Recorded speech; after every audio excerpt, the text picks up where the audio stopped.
वाल्मीकि समाज ने दिया ज्ञापन, जिसमें शुक्रवार को माणक चौक थाना अंतर्गत बाजना बस स्टैंड चौराहे पर हुई युवक की हत्या के लिए खिलाफ आरोपियों के मकान तोड़ने के लिए दिया ज्ञापन और 25 लाख रुपए मुआवजा की मांग की।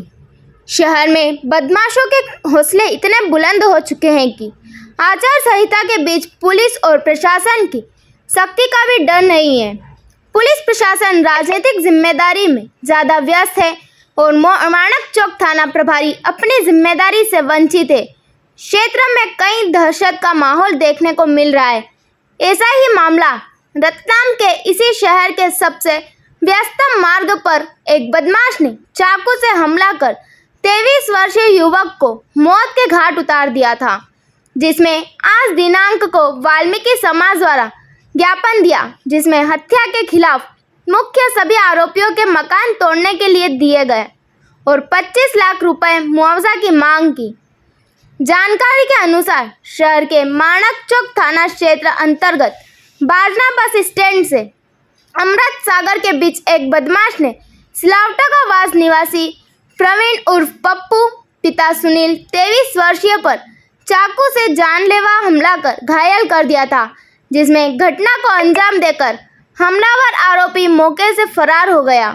वहीं घटनास्थल पर मौजूद लोगों ने घायल प्रवीण को जिला अस्पताल पहुंचाते हुए पुलिस को घटना की सूचना दी।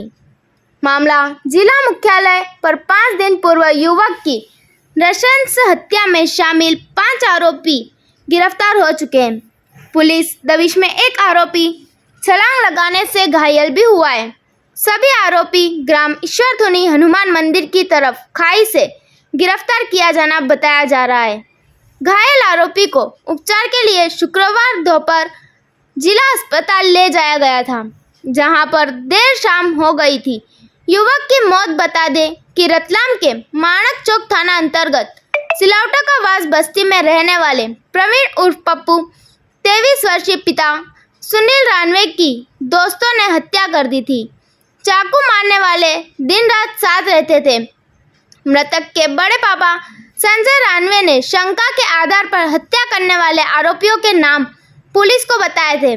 पुलिस ने फरियादी साहिल पिता संजय रानवे निवासी सिलावटा का वास की रिपोर्ट पर विकास उर्फ विक्या पिता मंगल गोयर, अनिकेत उर्फ तोतू पिता मंगल गोयर, आदित्य पिता संजय मेहोरिलिया, तीनों निवासी सिलावटा का वास हरिजन बस्ती, आशु चावरे निवासी इंदौर व एक नाबालिग के खिलाफ धारा 147, 148, 302 भादवी के तहत केस दर्ज किया था।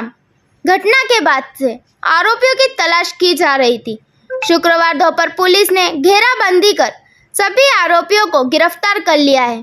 पुलिस आरोपियों से पूछताछ कर रही है। जल्द ही पुलिस इस घटनाक्रम का खुलासा करेगी। घटना वाले स्थान पर भी आरोपियों को ले जाया जा सकता है। रंजिश में घोप दोस्त के सीने में चाकू। बुधवार शाम 6:30 बजे प्रवीण उर्फ पप्पू घर से पानी पीकर निकला था। घर से करीब 100 से 150 मीटर दूर स्थित बस्ती में एक जगह जाकर बैठा था। तभी कुछ साथी आए, चाकू से हमला कर दिया सीने में। चाकू मार गए। अपने आप को बचाते हुए प्रवीण ने दौड़ लगाई। न्यू बाजना बस स्टैंड के सामने वाली मल्टी तक भागा। इस दौरान वह गंभीर हालत में वहां पड़ा हुआ था। जैसे ही परिजनों को जानकारी मिली तब वहां पहुंचे। घायल अवस्था में ऑटो में लेकर जिला अस्पताल आए, जहां डॉक्टरों ने मृत घोषित कर दिया था और शव का गुरुवार को मेडिकल कॉलेज में पोस्टमार्टम हुआ था। परिजनों ने जानकारी देते हुए बताया कि क्या घटनाक्रम हुआ था और क्या चाहते हैं आप लोग इस चीज़ में? हम तो ये चाहते हैं कि उनका घर बार टूट गया। हम तो ये चाहते हैं कि उनको पहले तो आजीवन कारावास की सज़ा दी जाए। उसके बाद उनके जो घर है अवैध रूप से बने हुए वो टूटना चाहिए। उसके बाद जो हम कलेक्टर साहब ने मुआवजा जो आर्थिक स्थिति का वहाँ से लिखा है वो पैसा दिया जाए। अब घटना मारा था वो मेरा बच्चा था और उन लोगों ने बहुत बेरहमी से मेरे बच्चे को मारा है। इसलिए मैं इंसाफ चाहती हूँ। मेरे बच्चे को इंसाफ मिलना चाहिए। उन्हें फांसी नहीं दे सके तो उन्हें आजीवन कारावास दे, ताकि मैं उन लोगों को तो आस रहेगी कि मेरे बच्चे आ जाएंगे, 10-15 साल की सज़ा हो जाएगी, तो मैं किसकी आस करूँगी? मेरा बच्चा कहाँ से आएगा? मुझे उनकी कड़े से कड़े सज़ा चाहिए और उनका घर भी टूटना चाहिए। और जो मेरा बच्चा छीना है कमाने खाने वाला, अब हमारा कौन है? कौन हमें सहारा देगा? हमारे तो नौकरी धंधा भी नहीं है, हम क्या खाएंगे? मेरे 3 बच्चे हैं, अब हम तो बहुत परेशानी में पड़ गए, इसलिए मुझे इंसाफ चाहिए। कलेक्टर साहब से एक ही रिक्वेस्ट, पति की नौकरी दी जाए, जो आज से 10 साल पहला शांत हो गए थे। इनके पास कोई रोजगार नहीं है। 2 बच्ची उनकी भी निगम में थी, सभी को मिली है वो नौकरी। मेरा ये कहने का मतलब है कि उनको भी दी जाए, सबको मिली है। अब उनका ऐसा तो नहीं कि वो किसी कारण से शांत होगा, वो 10 साल पहला शांत हुए थे, उस समय भी किसी ने करी नहीं कोशिश और सुनवाई नहीं हुई।